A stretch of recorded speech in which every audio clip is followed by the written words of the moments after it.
Maar dat ons toch zorg geliefdes, dat als je iemand aanraakt, Dat hij bijzonder is. dat hij iets oorgedragen. Ja, ik hoor jou. Iets betekent Ik verstaan jou. Ja. oorgedragen. Want ik weet die boeken van Genesis praat ook van een boom. Hij zegt, je maakt die boom in aanraking. Niet net eet, die gaan niet zo oor. Hij zegt, je mag hem niet eten of aanraken.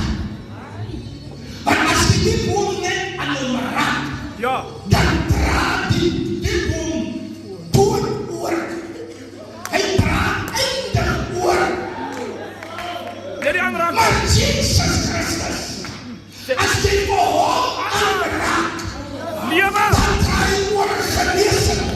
Dank je. Dan ga je worden eeuwige leven. Dan ga je worden verlossen. Sorry. Dan ga je worden nieuwe begin. Yes.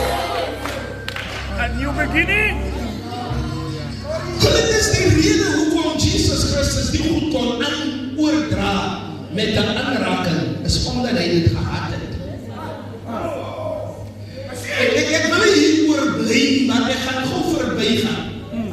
Ouers verwag om gedisciplineerde kinders te hê wat orde het. Maar jy is ongedisciplineerd.